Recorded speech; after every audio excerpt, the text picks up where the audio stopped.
Vice ganda, sinita ng netizen sa pananakit kay Ann Cortez. Kung bago ka lang sa channel na ito, huwag kalimutang mag-like, share, comment, and subscribe. At huwag kalimutang pindutin ang notification bell icon para maging updated ka sa bawat upload nating video. Mukhang hindi nga napingilan ng isang netizens ang mag-react sa physical hosting ng Showtime host na pinangungunahan ni Vice Ganda, Bong Navarro, Jong Hilario, Ann Cortez at marami pang iba. Nitong April 13 Sabado, inilabas ng netizens ang kanyang saluubin sa X or dating Twitter noon tungkol sa kanyang naging obserbasyon nang mapanood niyang clip ng kulitan ng dalawa sa noontime show. Sa iba ng netizens, wala naman daw problema sa asaran at kulitan ni Vice Ganda at Ann Cortez. Ngunit huwag naman sanang umabot sa pisikal na pananakit. May napanood kasi itong segment ng show na Tawag ng Tanghalan kung saan sinabunutan umano ng komedyante ang aktres. Okay lang yung magbuisetan at asaran pero wag mong pisikalin si Ann Meme. Respect mo pa rin pagiging babae niya. I have watched one time sa Tawag ng Tanghalan. Biniro ka ni Jong, may inilagay sa buhok mo. Tapos bigla mong sinamunutan si Ann na pagbintangan mo siya. Respect mo pa rin siya, talak ng netizens. Agad namang sinagot ito ni Vice Ganda ang pangangaral ng netizens at sinabing may pagkakaintindihan di umano sila ni Ann. Kami po ang may relasyon, kaya kami po ang nagdi-decide kung paano kami maghaharutan. Iba-iba po ang dynamics ng mga magkakaibigan, sagot ng komedyante. Samantala, umani rin ng samot-saring reaksyon mula sa madlang people. Ang sagot ni Vice sa naturang netizens. Almost 15 years na kayong magkaibigan at naghaharutan ni Ann. Ngayon ka lang in-inform kung paano mo siya haharutin ng tama sa panlasa nila. Saad pa ng isang netizens. Comment naman ng isa. Sa hanas ng netizens kila Vice at Ann. First time yata ni Che makapanood ng Showtime. Physical hosting na pre-pandemic pa na uuso. Yes, alam po nila ang limit nila. They have so much respect for each other. At pag yung time na na-over na, nag-uusap sila sa backstage. Kaya nga diba, mahabang mag-message si Ann, say pa naman ng isa. At sa kabilang banda naman, Dominic Roque spotted na wallpaper pa sa phone si Bia. Nagkabalikan na. Marami ang naniniwala na nagkabalikan na ang engaged couple na sina Bia Alonzo at Dominic Roque. Ito ay matapos kumalat sa social media ang litrato ni Dominic na spotted sa kanyang phone ang wallpaper ng dating fiancé. Sa post ng Facebook user na si Bonal Robel, makikita ang aktor sa isang event na kumukuha ng selfie video kasama ang audience. Hawak ni Dom sa kabilang kamay ang isang cellphone na biglang umilaw ang lock screen at makikita ang litrato ng aktres kasama ang kanyang alagang aso. Sa comment section ng maraming netizens ang natutuwa sa kanilang nakita at naniniwala na maaayos na ulit ang dalawa. Narito ang ilan sa mga nabasa naming komento. So ayun nga, matutulog akong masaya, sabi na. Yes, tagal na yan sila, balikan po. Private but not a secret.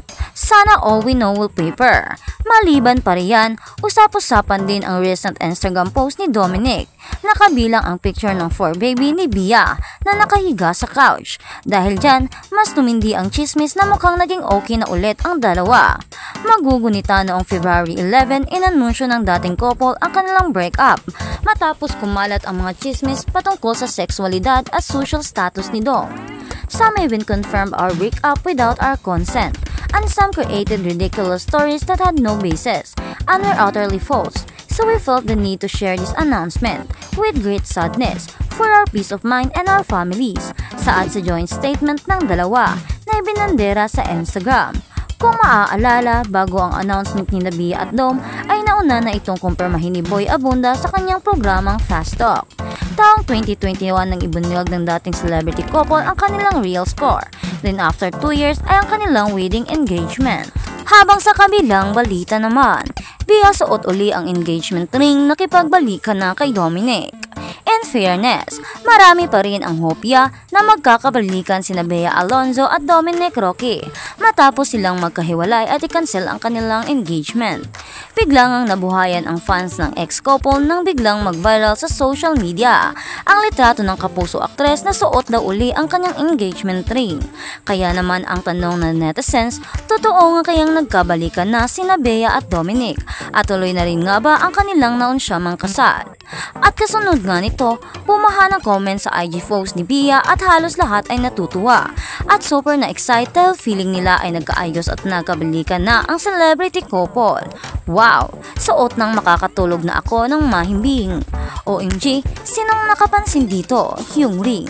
Sana nga nagkabalikan na. Sayang kasi ang feeling ng pagmamahalan.